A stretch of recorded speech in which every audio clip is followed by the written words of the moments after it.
sports has been pretty much the fuel of my life. From playing football since 6, being in and out of sports in middle school and getting in trouble in middle school to moving to Cypress Springs High School and making a 360 flip to being a very highly recruited guy, and then I ended up being committed to Texas A&M. So I've obviously been playing football. I've been around football my whole life. Come from a small town called Rusk, Texas, back in East Texas. Played 4 years in the NFL for the Indianapolis Colts until I had an injury. I ruptured a disc in my neck, and that ended my career. It provides so many other things just other than just sports, where it teaches you daily lessons every day. So that's why it means so much to me. Many athletes feel like sports is like a form of therapy. It's like a way out for us. It's something that distracts us from the problems that may exist in everyday life. So now that it's been kind of abruptly taken away from everybody all at the same time, how do you see that affecting athletes that you may know of or yourself in general? I just know, like, since this stuff been happening, I just been, like, fiending the sport. You know what I mean? Like, when you scroll through your phone and you got, like, videos and pictures, and you like, man, like, I need that feeling in the back. You know what I mean? It's kind of like retiring. You ain't even really retired at all. You know what I'm saying? It's just like break. Break is killer because it's like it's not normal, you know. And so I've been fiending football a lot. So like not even football, but just working out and getting like that adrenaline pumping. You know what I mean? And I need that juice. You know what I mean? So like I've been doing a lot of different workouts to kind of like sidetrack myself from being away from the game. Yeah. And I think for just kind of where I'm at now, it's big for like high school kids who use football as their way out, who they at the school all the time. They don't want to go home. They want to be there. They want to be around their teammates because that's their outlet. That's what they have. And so now at this time, when you it's taken away from you, now these kids got to find other things to occupy their time. And with trying to do that, there's different things that can happen where, maybe get in trouble, or maybe they start to try to figure out, well, shoot, I don't have football, I don't have sports, what do I have?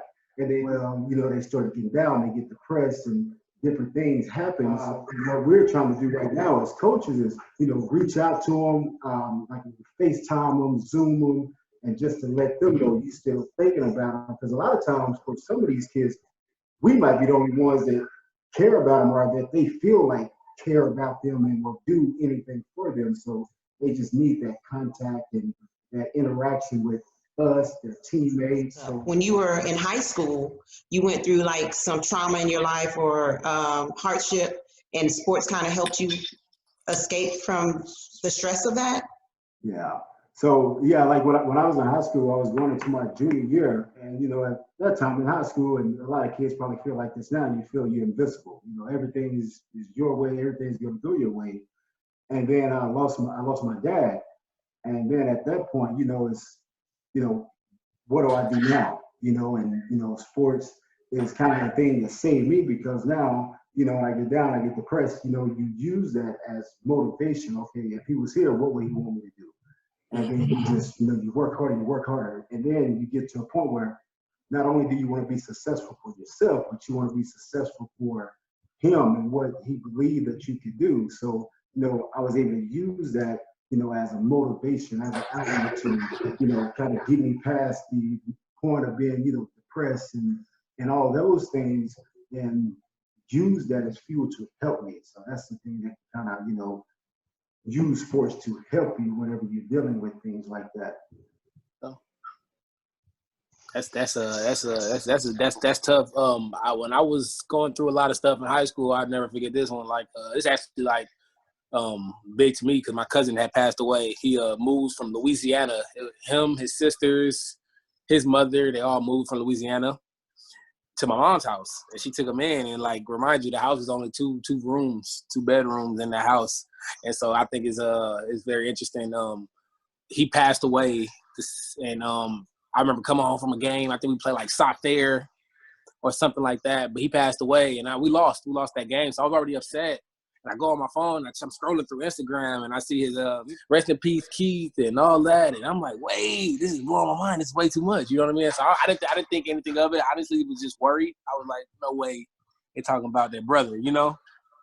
And so I was like, this can't be real. I called my sister, and she called me crying, and I 5 minutes of just straight tears, because I already knew what it was. Within 5 minutes, like, he's gone. So when he passed away, it took a lot out of me. But every practice, like, I just kept tracing this thing in my head. I remember we had a conversation in the kitchen while he was there that summer, and he told me, "You're gonna be the best safety ever. You're gonna do this. You're gonna do that." This is way before all my offers and opportunities to go to college. And so I when he passed away, I was like, I gotta go be the best safety ever. You know what I mean? That was the mindset. You know what I mean? I can't let him get in front of me because he believed in me. You know, and I just always traced that in my head when I did a rep. And so, like, I remember the same day of his funeral, I had an option to go to his funeral or play in the game. And I took deep thought about it. And I finally decided I'm going to play in that game versus Cy Falls. It was the best game I ever had. I still feel like in my life, because I just played to another level, you know, and I knew it was off his strength. So that was tough. But that's when I started getting offers, and they just start rolling in, and I just like, man, you know what I mean? Like, make sure Keith named and die for nothing. You know what I mean? And I think that's huge. I was, you know, during this time, I was, you know, kind of watching TV or something, and somebody kind of pointed it out on SportsCenter, something that made a lot of sense, is that, you know, whenever 9/11 happened, and not to equate this with, you know, 9/11, but like when 9/11 happened, we had sports to kind of help us, you know, get past that, kind of help us with that pain and what we was dealing with. But like right now, this is a little bit harder, you know, just because you don't have those outlets. And I really think that shows, you know, our society, the world, how big of a difference that sports can make, you know, on our lives, on a country, on, you know, world. You know, whenever you have those teams and those sports that you can, you know, look to and cheer on, and, you know, you have all these teams who pay tribute to these, you know, the people that passed in 9/11. And when we do get sports back, you know, the people that I'm sure there's going to be tributes to, you know, the people who's passed away in this pandemic and all that. So that sports, you know, it has a powerful impact.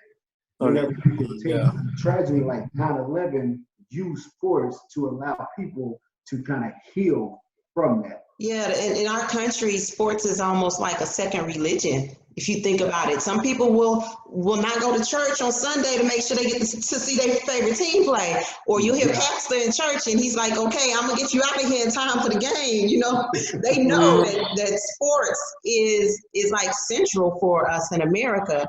But I looked at it a little bit differently when it happened. The same thing that you're saying, but I see everything differently now ever since losing Damani. And I know sports had always been so important to me in my life. It'd been, you know, everything. And after losing him, it made me like really take a step back and like what's really important. You know, sports is important. Yes, it's an outlet. It gives us something to do. It gives us somewhere to put negative energy. But at the same token, we have to be careful about putting sports, like, a lack of a better term, putting sports before God. You know, some people will do that. And in a time like this, instead of running to God for our security and our peace, we're comfortable running to sports as a nation. You get what I'm saying? Yeah.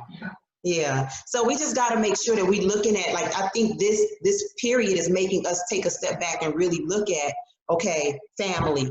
You know, who can I value in my family? What things can I do with the family members? Like you came home, Leon, you have the option to be at school right now in your apartment, but you're at home spending time with your loved ones. You're close, the ones that you're close to. Coach Glenn, you said earlier, this is allowing you to spend time with your toddler that you really wouldn't have had time to do, you know, if it wasn't for this.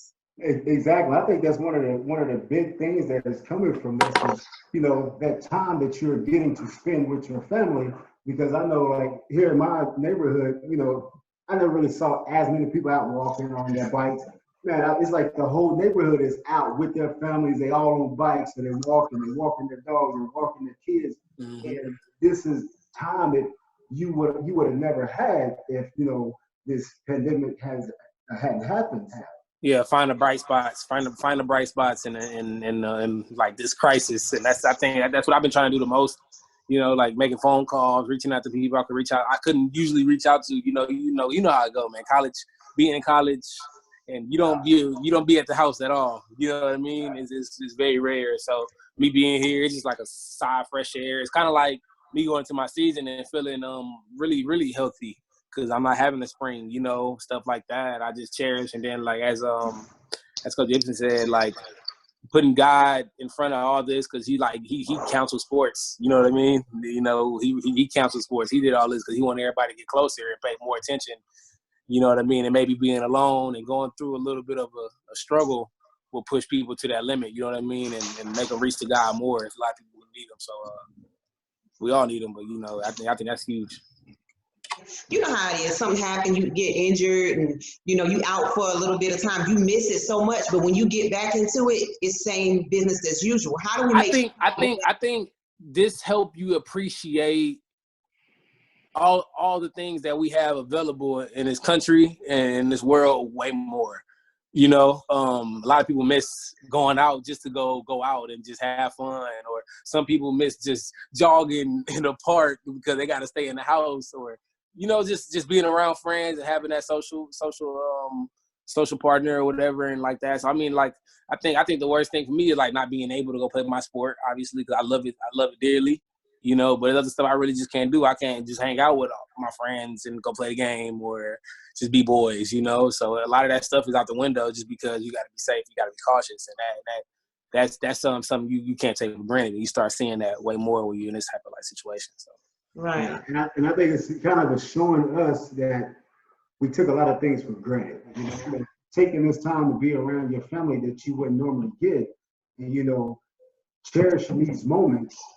Because you can't get these moments back when we get back to normal life. Just make sure I continue to do those things. You know? Leon, has being away from sports right now, do you think that's making you hungrier, like refueling you to be more of a beast when you come back?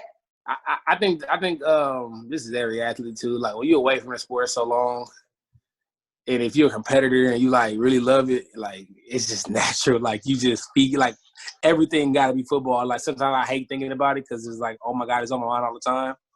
It's like a relationship problem that just won't get out of my head like that. Like it's that bad. I'm like, oh my goodness. So like, only thing I'm thinking about is what's next. You know what I mean? Because when I go on the field, that's my what is next. You know what I mean? And that just extra fuel. You know what I mean? Because I know the reason I'm doing it is not to sit around, watch TV, play the game, and like I got to keep being active. You know, I got to keep being active and stuff like that. So like, I can't explain it better than that. Like just I'm really fueled up and like pumped up about it. You know? What do you think if you like, hypothetically speaking, say for instance, crazy world, if they said you can never play football again, how would that affect you? It wouldn't affect me. I know it's gonna hurt, but it wouldn't affect me as much. Like it's gonna hurt that night or hurt for a week and probably whatever. But I'm gonna try to find like just Inky Johnson, for example, not being able to play ball. Like I'm glad I got that type of figure in my life, and I'm sure that's what he did it for. Because like it's gonna be kids who's not gonna be able to make it to the NFL. You know, it's gonna be a time in your life where you're gonna feel down and you gotta deal with something for the rest of your life. That's just something you gotta deal with, and it just teach you how to deal with pain. So I mean, listening to like Inky Johnson while I was growing up in high school, like every night, trying to like train my brain with it. It's kind of like I worry less. I teach I tell my family that and everybody whoever around me, just worry less. Why I say worry less is because you got God, and God witness you worrying, which makes him feel as if you don't have faith in him, you know. And when you worry, bad things just seem to happen. Mm-hmm. When I'm on the field, and if I worry about me doing something wrong, I do something wrong. And sometimes they add on top of each other. You know what I mean? So I just worry less, you know what I'm saying? And let all that worrying go away. Just gotta let it go away. So where will you put your energy as an outlet if you can't play football anymore? What are the other things that you like develop as your gifts that God has given you? God, and that's what, you know, it's funny. I remember going through the season with Jimbo and I cried. We had a meeting, I had a tough day. And I was like, football is all I got. I told him that. He looked at me, he said, what you say? I said, football is all I got. And he was like, I couldn't believe you just said that. He said, you and this is what he was coming to. Like, you're a young man with many talents, and football is just a source. You know, he said there's so many things you could do in this world and affect this world and be successful in this world than just football. You know, and he kind of put me back in where I was there when I was a freshman, and I had a way brighter hair. When you in that college system, back and forth, way harder than high school, you know. And so I had to get a grip, and I thought about it. And I'm like, man, he right. You know what I'm saying? He said, you're very easy to talk to. You're outgoing. You got things going for yourself. So honestly, like I've been inspiring kids since I've been in high school, just with the sport, you know, and my story. So I could be like a motivational speaker. I could be a coach. I could do millions of times sports broadcasting. I could do millions of things because I have no fear in being on camera, obviously, and I don't mind running my mouth. Is that people who don't have that, like who were in that place where you were when you said that to Jimbo, to say that all I have is football? Do you know how many kids out there right now, that's what they're saying to themselves, is all I have is sports? Yeah. And our job or our duty to say, look, all of y'all got something else in you, or you can translate what you've learned as an athlete and parlay that into something else, because that's a part of your gift. Right. You know, like you say, speaking, you know, as an athlete, you a member of a team, you pumping your teammates up. Yes, you a motivational speaker. Yeah. And right now I see all of the athletes, people out there like yourself, y'all, like the country right now is in pain. There's people out there that have so much anxiety right now that ain't never had to deal with this before. You know, we've been through some things, so we've had to rise through the concrete like that rose. Right. You know, we done did that. So we have the blueprint, we have the path laid out for them, so we can share that knowledge with people. We can use our platform. I'm not knocking the fun little, you know, challenges that's going on around there, but I have not seen very many positive challenges that make us actually look at our place in this world and our purpose in this world. Why did God put us here? It's not just to have fun and just to be on social media. Like right now, some of us are gravitating more to social media and was already on it too much. Maybe this time is for us to utilize the platform of social media in a way to impact somebody else's life.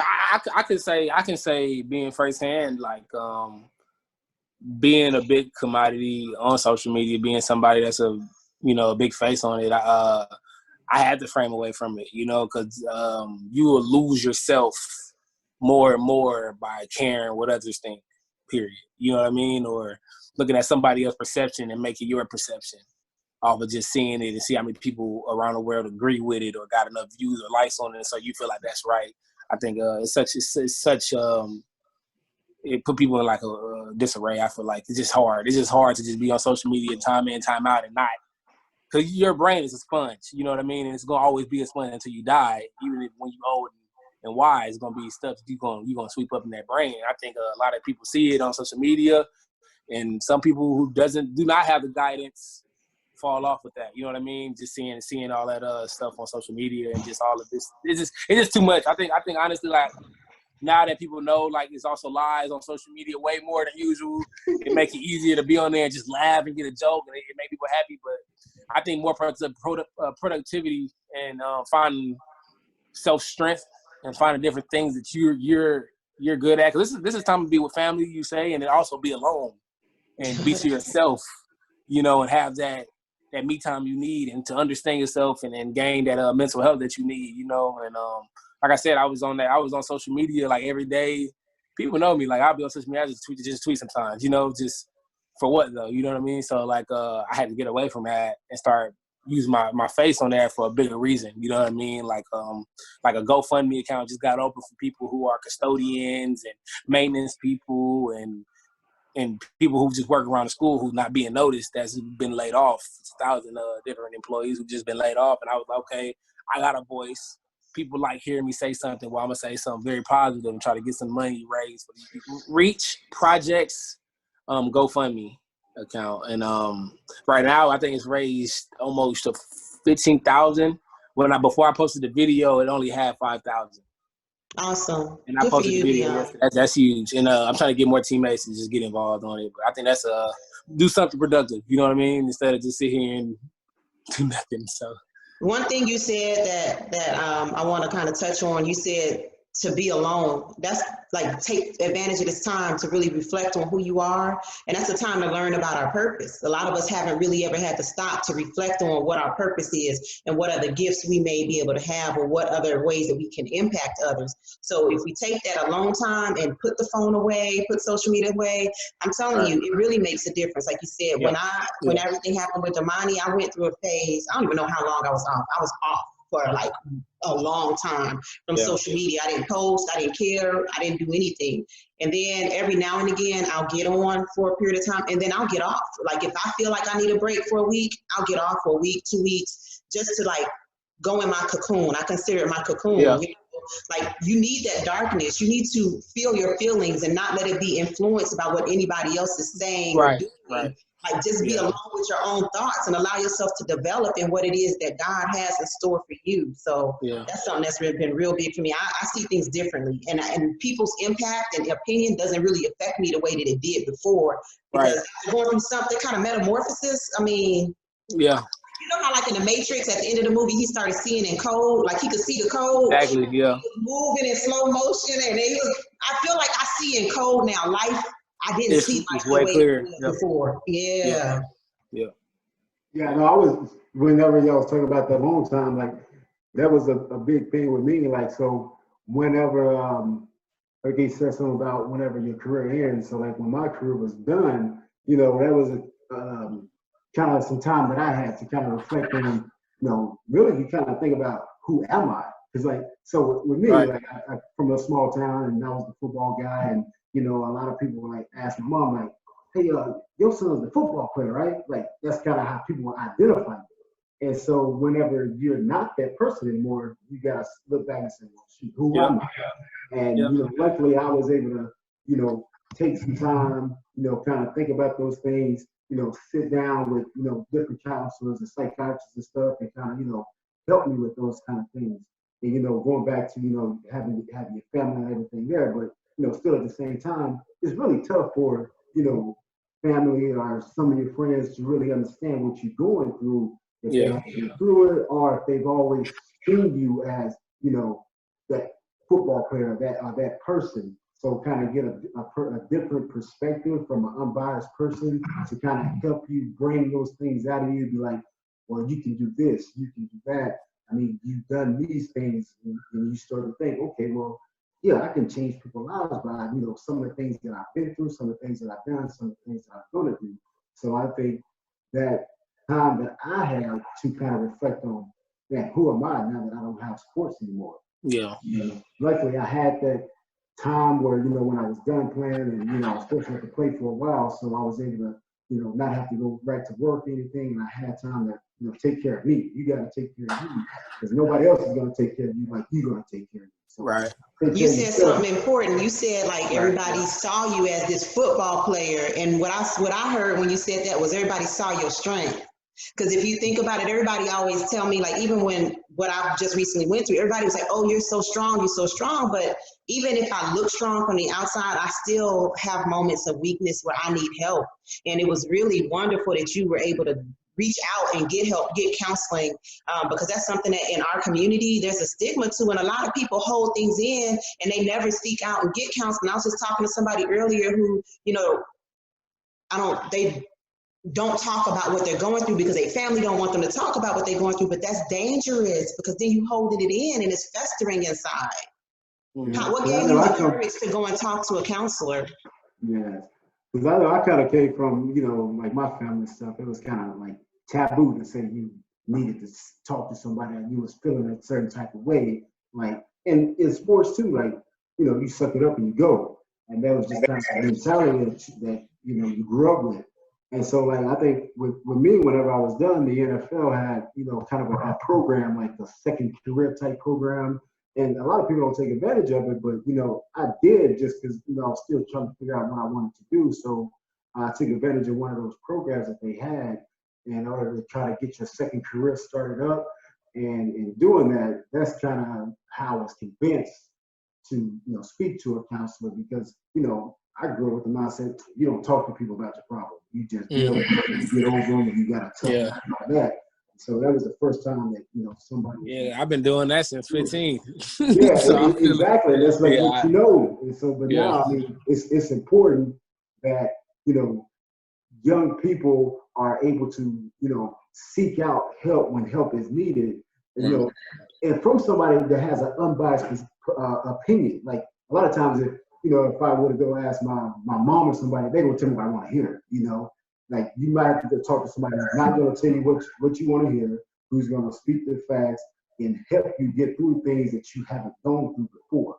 So it's big if you can go speak to somebody, seek help if you need it, if you cannot figure out what's your next step in life, or if you're yeah. looking for anything that you're dealing with in your life. Did you get counseling after your dad passed, or? See, no, I didn't, and like so I just kept all that in, and I think that's why sports became so big to me again, is because like I just used that. So I never, and I think whenever I was doing counseling after I got finished playing in the NFL, that came back up. It came back around, and it kind of showed, you know, why I went through some things that I went through, because I never grieved that. Like if you don't grieve things, it just stays with you, builds up, and it just kind of, you know, it starts to kind of impact who you are and your personality. Because, you know, with me, like I wouldn't let people get close, because like my dad was a close person to me, and he had to say he left, but he was gone. So if he's gone, like I wouldn't let anybody else get close, because okay, you're gonna leave, and I'm gonna feel like this. So until you talk to somebody who can like walk you through that process, you never know. So from the time he passed until I got finished playing, like that was something that I never dealt with, that could have probably changed some of the relationships that I had prior to that. So I wish I'd seek that counseling then, but I didn't. And now I'm able to see like what impact that had on me and use that as I go forward. Yeah. That's awesome. Yeah, that's why this conversation is so important. So we know that there are people out there who have experienced the trauma of going through, you know, losing sports right now. Because like you said, the counselor said that was a grief process. It's a loss that you spend your whole life waiting for this moment to make it to the league or to make it to this level of your playing, and then it's gone suddenly. And so now it starts kicking in. What next? What's next? Who am I now? Because some of us, we answer that, who am I? Even with losing Damani, I had to ask myself, who am I now? You know, I knew who I was with that part of my life, but now who am I? So all of this grieving, you know, whether it's the grieving the loss of a loved one, grieving the loss of our career, grieving the loss of goals and dreams, grieving the loss of what the perception we had of reality and of society. You know, now people don't have the safety and security that they thought they had before. So a platform where people can talk about these things and understand that it's okay to talk about our feelings. It's okay to deal with things, because, you know, if we don't deal with it, it's going to come back later in life, and it might be hard to deal with at that time. I think even like with social media, it's the judgment thing, you know, it's so judgy, you know, and with people who struggle with problems or have anything to say about their problems, scared to say it, you know, and it's like worse. Just think about the kids growing up now, you know, with social media being 10 times bigger than what it was when I was like, you know, younger, you know what I'm saying? It's took a leap in a whole different world, and just imagine how those kids going through it. So it's hard, you know, you getting guidance from home, some not getting guidance from home. Those are the ones, and you know, you're really concerned about, because it's like you like all you are on the phone, you know, and you scrolling through, and you got all this stuff pouring down on you, you know, and when you got some pain in your heart, it just feel like it's bottled in because you're scared what somebody else going to think. You know, but little do you know that somebody else could really help you. You know what I mean? I think you bring up a really good point where, I mean, you're correct. With social media, anything you post, anything that's out there, I mean, you're being judged by it. Like, that's why, like a lot of times, that's why people post stuff, to see other people's reaction. And so anything that you have out there is, you know, what you've been judged on. And like, well, I've been in your shoes, and where you're at, like, you are one of the best players on A&M's team, and like everybody knows who you are. And like, if you are dealing with something, it'll be really hard, just to be honest with you. It'll be really hard for you to go out and seek help for anything that you're going through, because then you have certain people that say, oh, he's this, he's that, you know. And a lot of people try to associate it with like when you seek help, oh, he's crazy, he's this, he's that. So Right. like, okay, I'm just gonna keep it in because I don't want, you know, some people thinking this about me or thinking Right. that about me, you know, because there's so many negative connotations of, you know, dealing with mental health and all the things like that. So it's really, you know, finding the right people to be, you know, in your circle, you know, making sure the people that you have around are not yes people, not people that's going to tell you what you want to hear, Right. people that's there for your best interest. Sincere, and genuine people. Yep. Yeah, And then the thing exactly. about it too is it's a level of privacy too. Everybody don't have to be in your business just because, like, yeah, we're doing these videos, but I'm also opening up the platform to do sessions with people that will not be videoed. You know, people who are not needing to share their story. We're sharing our story to give people permission, give them the understanding that it's okay to share your story, but everybody isn't at that level. Everybody's not ready to share their story, and you can maintain privacy while you're getting help. If you go to counseling, if you get therapy, you think about the young man that was signed with Georgia Tech. Y'all remember that story? The young man that stepped in front of the train and killed himself? Right. It was like around in December it happened. Yeah. Yeah. He was homeless and he was living in a car with his mom, and they were in and out of hotels, you know, and they were struggling, and he got a scholarship and he was supposed to be leaving in January to go to college. So that would be the thing, like, I made it, I'm getting away. But then, you know, he had this feeling of guilt because now he leaving his family to live like that while he gonna be living in a dorm somewhere. He didn't have to, if he would have the right help to process that, but people around him didn't even know his situation because he never spoke up and said, hey, I'm going through this. I'm living in a car. We don't have a place to stay. We have to, in society, give our athletes, even if they look strong, even if they're performing well, permission to speak about what they're going through, because we can't keep losing people. Yeah. I don't know. We don't know what athletes are going through right now being stuck in the house. You don't know who's living with their parents or who's living with their uncle or living with a friend or don't have no home to go to. They living at a homeless shelter or living in a car. We don't know what they going through. Who don't eat unless they at school, you know? That's big. That's big. And like with that being said, like, it's a lot of people who's struggling, and I think it's important just as a message because being recorded. Like, if you're struggling right now, do not be scared to tell somebody. You know, I didn't felt like I was on top of the world and confident, and then I tore my finger from top to bottom going to my sophomore year, where this is supposed to be the big checks. You know, if I finish it right, you know, and I had all the confidence I was gonna be All-American. Unfortunately, didn't become an All-American. You know what I mean? And that's the type of stuff that linger in me the most, because I made a promise to my cousin. You know, my cousin told me, you're gonna be the best safety, and I put that in my heart, you know, and I said, I'm not moving right. I got to move better. I got to stay more healthy going into the season. I got to make smarter moves, you know, just all that stuff really, really huge. And I'm telling people that because that's just my life. But, you know, in other people's life, it's worse problems going on. And I think it's better for you to reach out to people instead of let it linger around, you know. I went through a lot of, I had anger issues. Those came back once I tore my finger. Like in a heartbeat, you know what I mean? Okay, so let me ask you about that. So you had anger issues, in like high school, middle school? High school wasn't as bad as middle school, but it's just been since I was a kid, you know. So you learned to control it, but you never dealt with it. Right. Yeah. And so that's why it came back. It came back because you were able to mask it with playing football, but it never went away. It blocked it out with my success. And, you know, you don't peep it until it already happened. Then you, like, tear my finger, and then I'm going back and forth with the coach.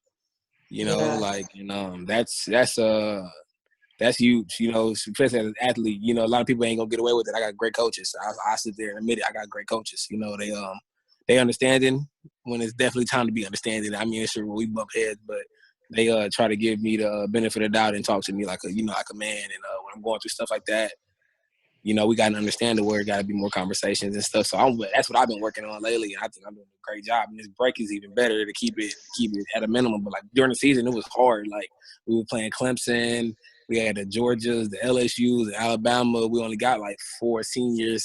So the load is all on the young players. And, like, we all want to go be great. We didn't bust our butt all summer previously. And it's just like I tear my finger. Yeah. You know? And so with us, it's like, okay, he tore his finger, so now he's irritable and he's going off on people. But really, it's not that you're irritable and going off on people because you tore your finger. Right. It's you irritable and going off on people because you had anger issues. And it's really not that you had anger issues, but that you had anger issues because of something else. That something else is what you got to go back and deal with. And you it's don't because go I back put and so deal much pressure on myself, and that's where the anger builds up at. Because it's like I'm mad at myself. Right, you know what I mean? But then you got to deal with why you're mad at yourself. Exactly. And that's something for another time. And while doing that, just keep it cool and stay calm and still be a teammate, and that was hard for me. And then that's pressure because now I have to deal with how other people feel, and I'm struggling with what I'm feeling. Right. Yeah. And that's all the course of the sophomore year. That's huge. So like when I went through all that, I just talked to God. I got real close with God. I spoke out, and had conversations with the coaches and everybody I felt like I had problem with, and I felt way more comfortable in my environment, you know what I mean? And actually played really good in that second half of the season, just recovering more off that finger issue, you know what I mean? And just like I wanted to find somebody to blame so bad for all that was going on, but nobody can control a tore finger, and that's just what I had to just swallow that pill, you know what I'm saying? I had people like slandering me. I'm seeing that, like, that was bad. So like once that first half of the season went, I just like talked, man. I got so close with God, just praying every night, having these self-talks in the car, when I actually have my vehicle right now, having self-talks in the car, and like when I said it did so much to I could feel it change. Yep. I could feel it change, and it just I did way better after that. You know what I mean? And I think once football went away, I kept the first half of the season feeling after the season left, if that makes sense. Like I started remembering how the beginning of my sophomore year started, and that started being painful for me, and I could feel it start coming back, And so that's why I didn't make it end up being a turn for the worst. I just wasn't very happy in the position I was in, and so like I had to just reach out for help. You know what I mean? And I thought I did a pretty good job at that with all that was going on. That's good. That's big because it takes that's strength when you have the strength to reach out and ask for help. That's what real strength is. Yeah. It wasn't easy either. You got pride as first off as an athlete, and got football players for sure got an ego and a demeanor with them. It was hard. Yeah. But I want everybody that's, like you said, watching this to know that, there are avenues and outlets out there for you. I started the foundation in honor of my son, Damani Gibson. And it's crazy. I was telling Coach Glenn earlier about it. It's crazy how this all happened because right before coronavirus happened, I had already wrote a grant and got a small grant to do exactly what I'm doing now, which is they're helping athletes deal with the trauma that they experienced. And the premise was, kids like the one from Georgia, the one that was going to Georgia State that committed suicide. And then there were George Atkinson III, who committed suicide. He used to be in the NFL, and he had problems that stem back to childhood that he never dealt with. His mother died, his brother died, and then he ended up committing suicide. And it's like, so these things trigger trauma. Like people have trauma in their life. People have things that happened long before. And what happens is it just takes one little trigger to send us down the wrong path or to send something off in our head. So this storm could be a trigger to somebody who has had instability, who's been in an abusive household. Because think about it, now you're in an abusive household and you can't, a lot of people stay out the house so that they don't have to, be around the person that's the abuser. Now you're stuck in the house with the person that might be harming you. Yeah. So there's trauma, there's things out there that people are going through, and we are here to help people with that. I got a close friend that does not like being home around their family, unfortunately. And like, just I know they're going through it right now. Just like, I just hope it turns to the best way of it and just like more love because you're away and now you're finally back. And it's just love on top of love with all this grieving going on just around the world and this crisis, And I think that everybody can do something. My pain was hardest when I was looking at my pain. I want to deal with my pain. I'm telling people to deal with their pain, but also once we deal with it, we acknowledge it. Don't just stay focused on what you're feeling and what you're going through right now. Look out at somebody else and what can we do to help somebody else? Like you set up the thing to help the custodians, Coach Glenn reaching out to the athletes and checking on the kids who are away from campus, everybody watching this has something they can do for somebody else, even if it's as simple as picking up the phone and checking on someone like the friend that you just mentioned, and just Right. checking on, say, hey, how you doing? How's everything going today? Well, I'm here for you, brother. Hit me back. Anything, just keep checking on each other. Don't just do it once. Keep checking on them, because if they find one day, 3-4 days later, they might be completely different. Grief works like that. Trauma works like that. So, yeah. I sure appreciate you guys sharing, and let's move out and help somebody else. Let's find a way that we can be of service and use the purpose that God gave us in life. And also remember that no matter what we're going through, it could always be worse. It could always be worse. Even in my situation, I had to tell myself that every time I go and visit my son's grave, I look at the graves next to his, because there's 2 children younger than him buried there, and I always remind myself that I could have had him for a shorter period of time. And God blessed me with 17 years. I wish it would have been more, but that's all that He gave me, and I hope that I made the most of those years. But the problem is, if I could go back, I know I would have done more in those 17 years. I would have made even more of it. So I'm telling people, and I know that sometimes it's getting annoying, but I'm really telling people, don't waste a second that you have with somebody that you love, because I promise you, it's going to be a living hell if you do. Afterwards, thinking and replaying what you could have done differently. Cherish every moment you have. Make sure that you tell them how much you love them. Hug them, squeeze them. Be there. Just be present, because we only get this life once. We don't get to do any replays. We don't get to rewind. The stuff in the movies where you get to go back in time and relive that memory, it does not happen. So this coronavirus is on a wider scale, letting everybody know that nothing is promised in this world. Somebody could be fine today, and 2 days later, they gone. They gone. So let's just make everybody in our life that's important, give them flowers while they live, let them know they're important while they're here. And sports is important. Sports is important. It has given us so much in our lives, but it is not the only thing that we've been blessed with. Like you said, Inky Johnson lost the ability to use his arm. He was right back at practice as soon as he got out the hospital, because it was bigger than him. He wanted to be there for his teammates. The lessons that he learned with sports was not just about playing sports. It was about being a member of a team and inspiring and motivating and being there for somebody else that you call family.